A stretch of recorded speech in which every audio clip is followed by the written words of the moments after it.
Ignoring an appeal from the senior-most armed forces chief speaking on behalf of the Army, the Navy and the Air Force, the government has decided not to review its cap on the education allowance given to the children of soldiers killed or disabled in action.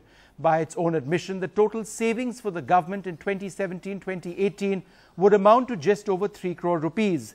In a statement in Parliament, the Defence Ministry has said 2,679 students were availing of the scheme, which came into play in 1972 as an honour to the families of soldiers killed in the Bangladesh war. Of these students, 193 students have been drawing more than 10,000 rupees per month, which is the cap proposed by the Pay Commission.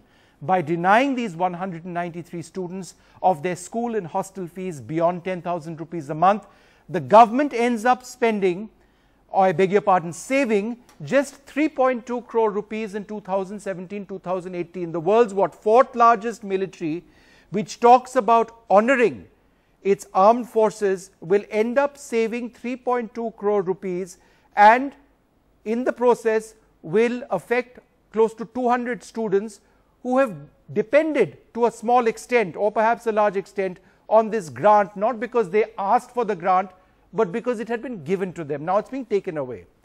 Well, earlier this month, the Navy chief had said that the education grant was a small gesture, and I have that letter in fact with me. This is the letter of the Navy chief. He is the Chairman Chiefs of Staff Committee, the senior most of the Armed Forces chief, and he says, I would therefore request your personal intervention. This is a letter written to the Defence Minister for removal of the ceiling for the children of defence personnel missing, disabled or killed in action. This small gesture would assure the families of our brave women and men that the nation cares for them and that their sacrifices are truly appreciated by the government. 24th of November was when this letter was sent. Evidently nobody listened, and in Parliament the government went and in a very curious statement they said that, look, there's a cap, so we're going to listen to what the Pay Commission said, we aren't going to revise it. Joining us now to look at the impact of this is someone very special. Sarika Gulati is the wife of a very brave Indian Army Lieutenant Colonel. He lost his life in a helicopter crash. He was, from all accounts, a superb pilot, a superb officer, a superb father and a superb husband. What he meant to you was incredible because, and we've got those pictures, let's just bring those out.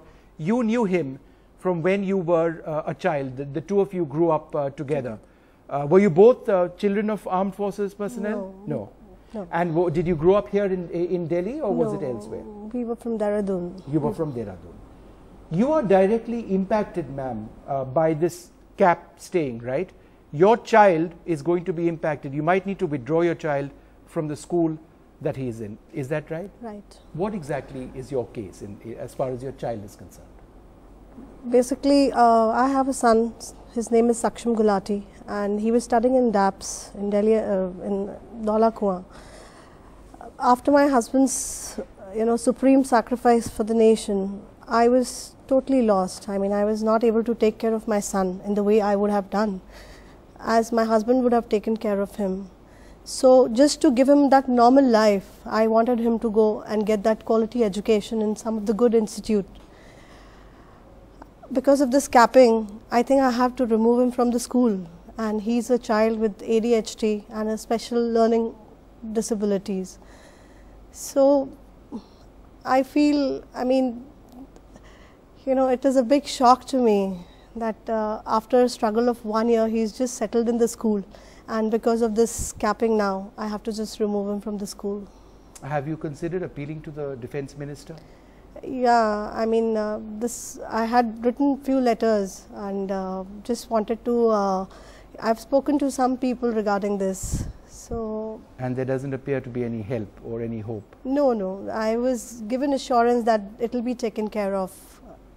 And basically, it was an assurance of the government, because I was not, I was totally aware that I was not able to, give the fees. But it's not going to be taken care of now.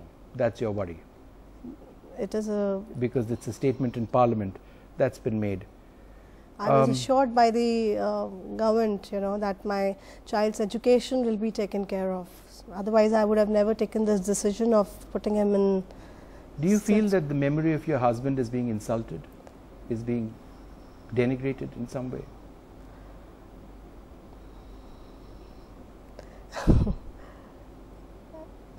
I mean, their sacrifice is, I think it's the fees is a small amount, which, you know, in lieu of a sacrifice of a soldier. This is a small thing which can be assured to martyrs' children, you know, in lieu of their fathers who have laid their life for the country. General Shankar Prasad, you heard Mrs. Gulati speaking over there. And, you know, we discussed this some time back as well. And she is, you know, when there was hope that the government would reverse it. And they've not just reversed it. Sir, there is a statement over here, and I want you to reflect on this statement. In Parliament, the government said, if all the enrolled students start drawing more than the admissible amount, that's now 10,000 rupees, the saving will also increase accordingly. Is this some sort of a government saving scheme? Or is this supposed to be a grant for families? What thinking went into a Parliament statement like this, sir?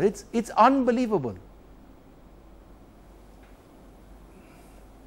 Absolutely unbelievable, and absolutely something that has got no heart, no emotion.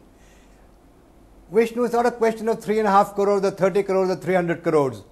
It's a question of commitment. When a soldier, sailor or an airman takes his Qasam parade, he says that I will lay my life for the safety of the nation. I am prepared to do anything, whatever I am told to do by my superior orders.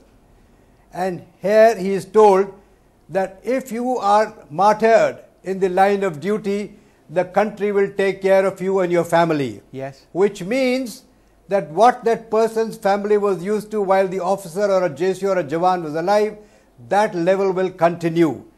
If he was on a scooter, the scooter facility will continue. If he's in a Mercedes, the Mercedes will continue.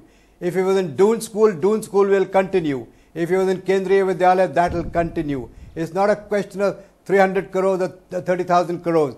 Vishnu, it's a question of commitment. And the commitment has to be fulfilled. Yep. Do you see the way people are being killed today in action? Yeah.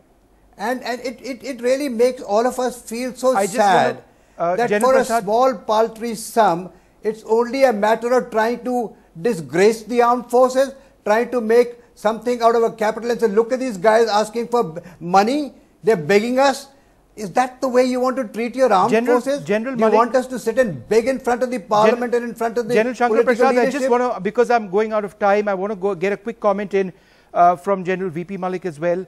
So how does there seem to be a mismatch between this bureaucratic administrative decision taken by the government on the basis of what the 7th Pay Commission has stated and the feelings of the armed forces, which are a very close-knit community? General Malik, isn't that what it is?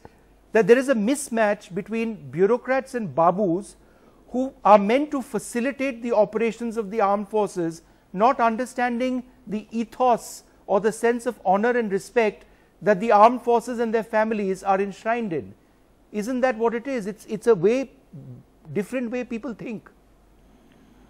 Vishnu, I feel very sad, very, very sad that the commitment given to our widows, people, women whose husbands have given their life for the country today, are being, we are not following those commitments, and we are, you know, I feel very sad with Mrs. Gulati, who's sitting next to you, when I see her and the way she has described her plight.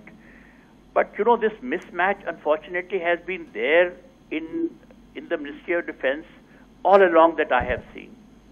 And somehow our political leaders just don't seem to understand it. You know, when we talk of civil-military divide, it is not between the military leaders and the political leaders. It is here in the Ministry of Defense. The way it has been, it is continuing with civilians only. Absolutely no communication whatsoever, no feeling for the soldiers whom they seem to be governing, or they think that they are ruling. And that is an unfortunate story. Otherwise, what is 3.2 crore? It's nothing, sir. It's absolutely Ministry nothing. of Defense would be spending much more than that on one event in Delhi. Absolutely. One event on one day for a On few one day. hours. So I feel very Vishnu, sad, and it's unfortunate that our political Vishnu, leaders are just not appreciating the big problem that we have in the Ministry of Defense. General Malik and General Prasad, I'm sorry, I need to wrap this up now because I just want to just go back to Mrs. Gulati, and I'm not going to ask you anything else. And I just wanted to thank you for coming here. Thank you for briefly telling us your story and for being so strong, so courageous, in being willing to talk about your husband, in being talk about the situation that you find yourself in. And ma'am, for whatever it's worth, we will try and help and speak about your concerns and the concerns of others like you. Thank you so much for coming today. Thank you so much. We're Jai completely Hind. out of time on this program. Goodbye.